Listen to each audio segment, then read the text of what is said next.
মঙ্গলে শিবে সর্বার্থ সাধিকে শরণ্যত্রম বকে গৌরী নারায়ণী নমস্তুতে। এখন নবরাত্রির সময় চলছে, সেই হিসাবে একটু আমি কথা বলি যে এখন দুর্গাপূজার দুর্গার স্তবস্তুতি করা খুব ভালো। যেমন দুর্গা মা স্তবস্তুতিতে প্রসন্ন হন, সূর্যদেব প্রণামে প্রসন্ন হন, গণেশ কী করেন না, তিনি দুর্বায় প্রসন্ন হন। এই এক একজন এক একটা প্রণালীর দ্বারা প্রসন্নতা লাভ করেন। তবে এর আগে আমি বলেছিলাম যে আপনারা দয়া করে তন্ত্রমন্ত্রের কাছে যাবেন না, বশীকরণ করবেন না। এই বশীকরণ উচ্চাটন এ খুব খারাপ জিনিস। দেখবেন জ্যোতিষরা নিজেরা জপ ধ্যান সাধনা কিছু করে না, লাল কাপড় পরলো, কতগুলো গলায় মালা বাইরে ঝুলিয়ে দিল। হ্যাঁ, মালা কিন্তু বাইরে ঝোলাবার নয়, মালা হলো ভিতরে লুকাবার জিনিস, লুকায়িত জিনিস। বড় একটা সিঁদুরের টিপ পরে নিল, তারপর কি না তারাপীঠে গিয়ে নানা কিছু হোমযজ্ঞ করছে।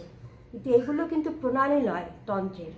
তন্ত্র অনেক বড় জিনিস, কিন্তু মানুষ কি করছে, এই বশীকরণ উচ্চাটন নানা ব্যভিচার কর্মে লিপ্ত হয়ে নানাভাবে নিজেদের প্রচার করবার জন্য এটাকে মিসইউজ করছে। এই জন্য দয়া করে আপনার তন্ত্রমন্ত্র করবেন না, এগুলো ভালো নয়, আবিচারিক ক্রিয়া। যদি সাময়িক আপনার ভালো হয়ও, কিন্তু স্থায়ীভাবে ভালো হবে না। সেই জন্য যাদের আন্ডারে আপনার যাচ্ছেন এই জ্যোতিষী তান্ত্রিক, এদের কিন্তু স্থায়ী ফল এদের থেকে আপনারা পাবেন না। সেই জন্য আপনারা ঘরে ভগবানকে স্মরণে রাখুন, ভগবানকে সবসময় মনন করুন, দেখবেন গীতা পাঠ করবেন, ভাগবত পাঠ করুন, দেখবেন আপনাদের ভালো হবেই হবে।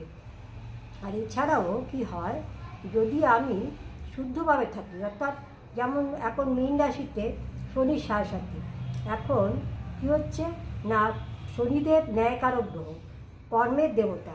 আমি যদি ভালো কাজ করি তাহলে ভালো ফল পাবো, আমি যদি অসৎ কাজ করি তাহলে কী হবে, তার ফলটা খারাপ হবে।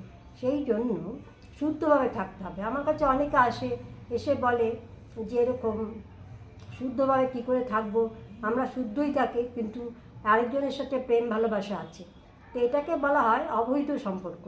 অনেকে আবার বলে আমার অবৈধ সম্পর্ক প্রবল নয়, আমি জাস্ট একটু ফোনে কথাবার্তা বলি। এখন ফোনেও কথাবার্তার দ্বারা অবৈধ সম্পর্ক চলবে না, মানে মনেও চলবে না, তাহলে কিন্তু শনি মহারাজ ভালো ফল দেবেন না তোমাকে। সেই জন্য শুদ্ধভাবে থাকো। তুমি যদি শুদ্ধভাবে থাকো, তুমি জ্যোতিষের কাছে তোমার যেতেই হবে না, তন্ত্রমন্ত্র করতেই হবে না, বশীকরণ করতে হবে না। খবরদার বশীকরণ যাবে না, এতে তোমার জন্মান্তরে যে সুকৃত